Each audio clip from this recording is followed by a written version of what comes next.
karavavahai tejasvinavadidamastu ma vidvishavahai.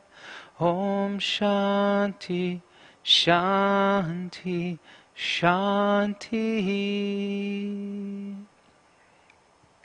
Namaste and welcome to meditation. So yesterday I was talking to a friend and they were talking about how that right now they were going through a lot of anger.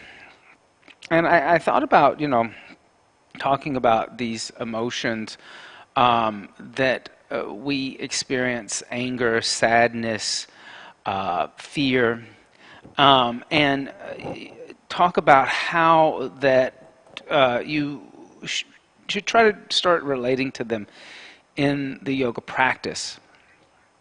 And sometimes what will happen is in a lot of yoga kind of pop psychology, teachers or meditation teachers, gurus, spiritual teachers, they'll tell you like that these emotions should be completely eliminated. That's not really what happens. And a lot of times what happens is those ideas of eliminating these quote-unquote negative emotions, that kind of thought process is coming from schools and disciplines that are complete renunciates, meaning that they've gone into convents, people have gone into monasteries, people have gone into isolation, and they've isolated themselves from the active kind of world, the daily life, and they have created an environment that is conducive to trying to not experience those kind of emotions. When we talk about, anger, jealousy, or fear, or any of these negative emotions, if you're living in the world, meaning that you have a house, that you're in a city, that you're interacting with neighbors and partners and family, then you're going to experience these emotions. So I'm going to give you an example. So today, coming down to the studio, Bob and I walked out, and I opened the car door. Our car is parked in our driveway in front of our house, and I open up the car door, and the car's ransacked. Like just total, like, papers everywhere. The glove compartment is open. The compartment in between the seats is open. Everything's out. So we had somebody like break into the car. There was nothing in the car to take, but there was a feeling of violation. There was a feeling of anger. There was a feeling of like, first questioning, Bob, did you do this? Kind of suspicion. There were all these negative emotions that you were experiencing. However, all these negative emotions were not at that point being directed to an individual or being acted upon, but they were kind of warning signs. They were signs that a boundary had been crossed, and you were being alerted. Like, you were kind of having somebody wake you up and kind of say, look at what's happening. So our neighbor next door came out, and she said, did your car get ransacked? Because my partner's car, his car, just got ransacked too. And I said, well, did he lock the car door? And she said, no, he never locks the car door. And I looked at Bob, I said, did you lock the car door? And he goes, I don't remember. And I said, you have to lock the car door. So in a way, this whole like fear, anger, issue that came up was really a way of us reminding ourselves we had to be more aware and make sure that we were in a position that we didn't have boundaries crossed or we weren't violated. So experiencing that emotion wasn't a bad thing. experiencing being upset that, like, somebody felt like that they could come in and just,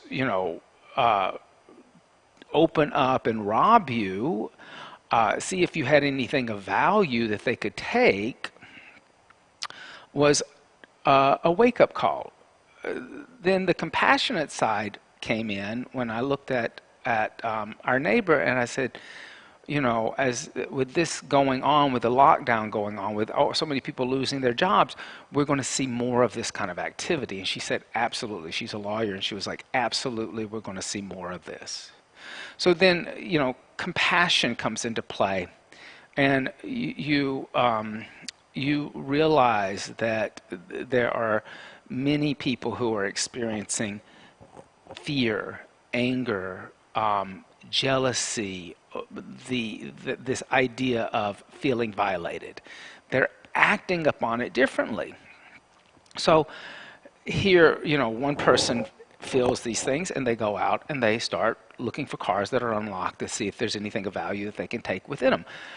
Other people, you observe these emotions, you become the witness to these emotions, and then you react differently, which is to say, make sure the car is locked when we go inside at night. Let's be more aware of what's going on around us. But then that becomes a different mode of operation. You're operating within a community, within the world, with neighbors, with family, with friends, instead of isolation and saying, well, I'm going to go to a monastery and have a 5 by 5 room where I don't speak for 6 months and I just meditate. Different story altogether. If you're in a situation where you're in the 5 by 5 room and have isolated yourself from the world, and you're experiencing anger in that situation, there's other issues going on. But when you're actually interacting with people, having their karmic actions come at you, and then you having to think about your actions and your reactions to their actions, this is a different scenario about experiencing anger, fear, jealousy, whatever, all these negative emotions. We could just list them all. But start seeing those as kind of caution signs. Caution that something inside of you is being triggered, that there's a boundary that's being crossed, that you need to wake up and not lash out, but become more aware of that feeling and step back for a moment and see how you're going to carry out that feeling. Allowing that feeling to inform you instead of being the source or the bullet of the action. And you can't do that without meditation. It's the meditation process of just sitting with it, sitting with yourself, and becoming the witness that allows you to detach a bit from those negative emotions and the immediate destructive reactions that can come out of those negative emotions.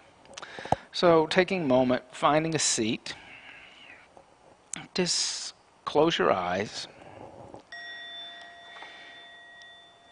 and allow the breath to deepen. Allow full, deep inhales, and allow for full, complete exhales. Inhale deeply.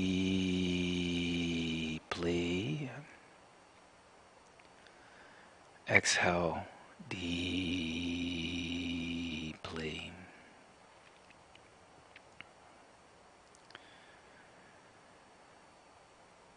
Allow the breath to fill up the body and allow the breath to leave the body fully. As you inhale, hear the mantra of Om within yourself.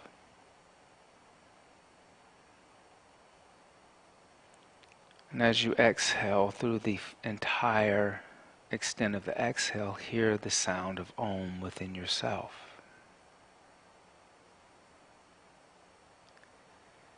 Inhaling the sound of Om,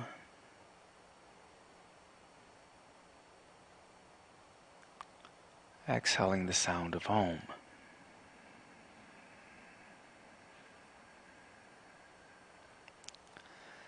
Now within your mind's eye, see the symbol of Om as you inhale. Inhaling and seeing the sound of Om. And as you exhale, see the symbol and hear the sound of Om within the exhale.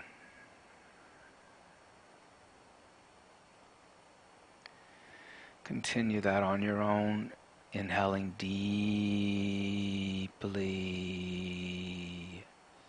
hearing the sound of Om. And exhale fully,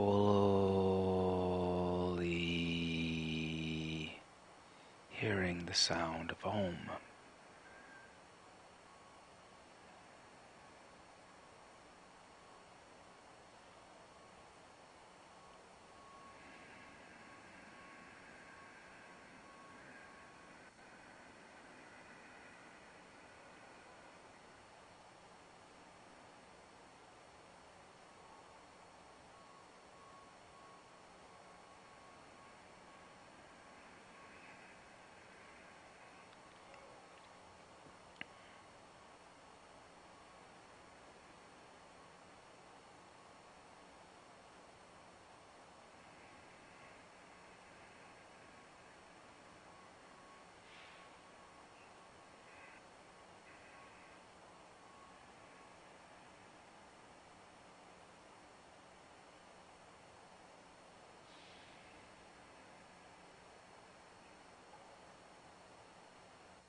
Continue to inhale deeply.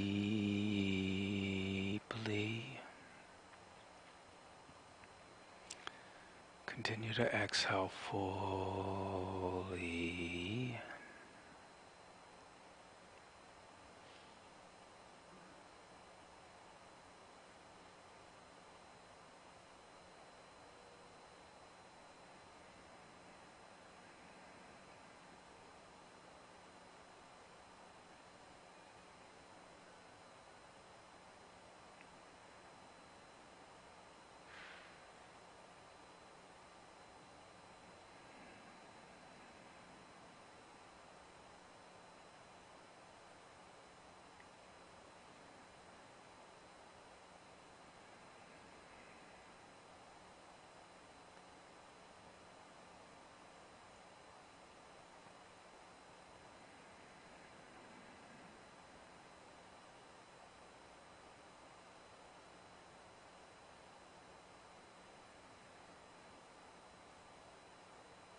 Tell yourself silently, I am not this body. Tell yourself silently, I'm not this mind. Tell yourself silently, I'm not these emotions. Tell yourself silently, I am not these thoughts. Tell yourself you are infinity, everlasting and eternal. Inhale deeply for the sound of Om.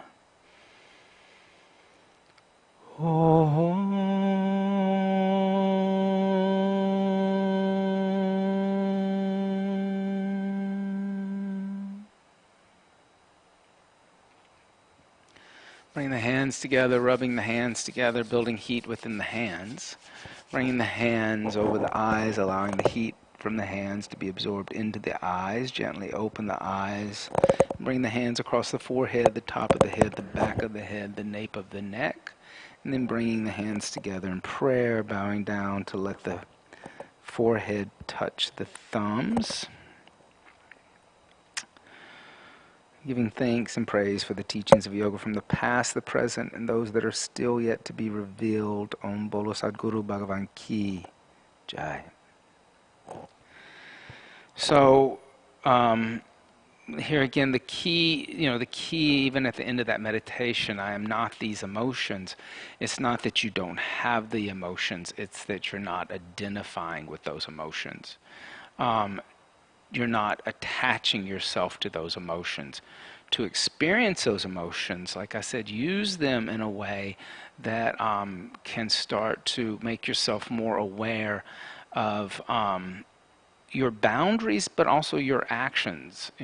Like I said, giving you that story of what happened to us today, we have to be more aware so that you don't experience those kind of things.